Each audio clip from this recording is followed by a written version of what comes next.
Ako nga pala si Romnick, OFW dito sa Saudi. Sa araw na ito, last day ko dito sa Isabela, kaya nag-impake na ako ng mga gamit para maaga pa ako pumunta sa Manila kasi ang flight ko is February 3. January 30 pa lang umalis na ako dito sa Isabela, kaya bumili na lang ako ng mga groceries ko para baunin papuntang Saudi. Kasi meron pa akong briefing sa agency na Union Skills International Agency ng February 1. Siguro para sasabihin sa amin kung ano mga bawal, do or don'ts. Do and don'ts, ganun.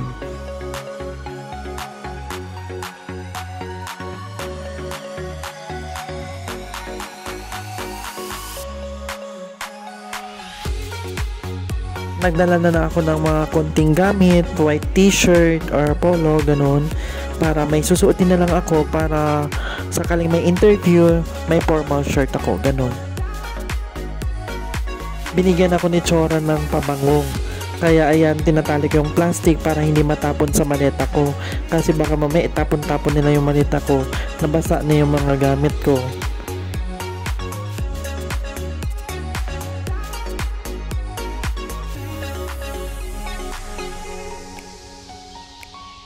Ito naman, gabi na ng pag-alis ko, ayan po, nag-goodbye na ako dyan kasi ito na yung last day ko dito sa Tumawini, Isabela, sa may bahay. Ayan po yung bahay namin.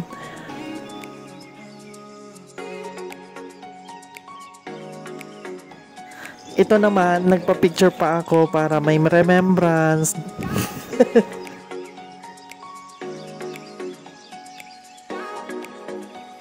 Nagpahatid ako sa may bayan ng Tumawini kasama yung mama ng asawa ko, yung tsuhin at saka yung anak ko, kasi gusto namin iiwan yung anak ko kaya lang gusto niyang sumama kasi trip niyang sumakay ng tricycle. Ayan na lang po, sinama ko na lang po, at saka nakakaiyak yung time na ito kasi paalis na ako at saka last kong yakap, ganon. Tayo na ako ng bus papuntang Manila. Tapos ito, kinuha ko yung anak ko para mayakap ko. Tapos kinakausap ko na siya. Bye bye! See you in 2 years!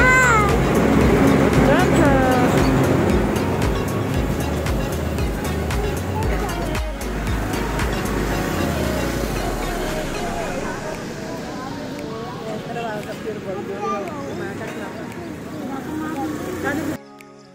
Nakasakay na ako ng bus dito, umiyak na talaga ako. Ayan na po, paalis na ako ng Tumawini, Isabela.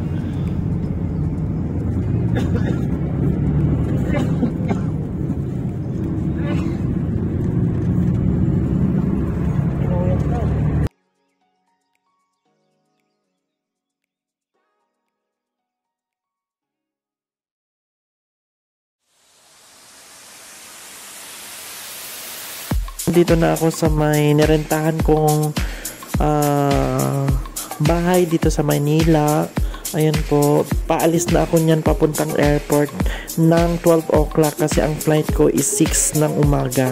Pero 12 o'clock pa lang umalis na ako dito para kung sakali may problema, maayos ka agad. Pero sa awa naman ng Diyos, wala namang ano. Ayan po, papunta na ako. Kami na po ang pinakauna dito sa airport na papuntang Saudi Arabia. Ang flight kasi niyan is connecting flight. Dadaan pa kami ng Oman.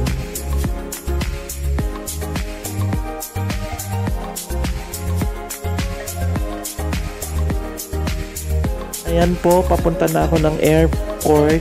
Nag-video na lang ako para may pang-upload dito sa social media.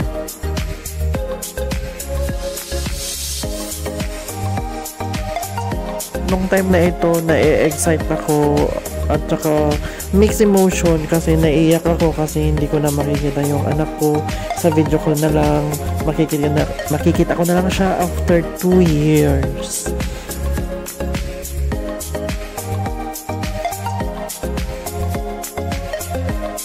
Na ako dito sa airport sa NAIA Terminal 3 kasi dito kami magkita-kita ng mga kasama ko. 8 kasi kami pa-flight. Ayan po sila, nakikita ko na sila. Tapos ito naman, papasok na kami sa airport, ay sa Terminal 3 pala. Ganyan po. Pinapapasok na kaming mga aalis po.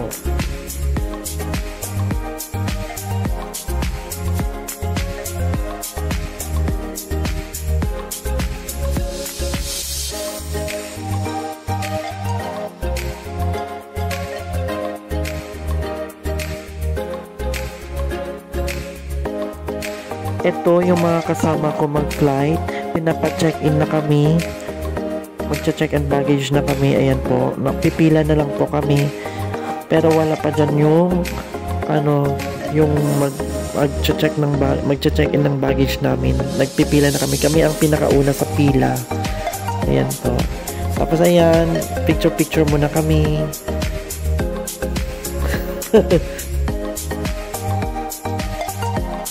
Thank you for watching. See you at my next video.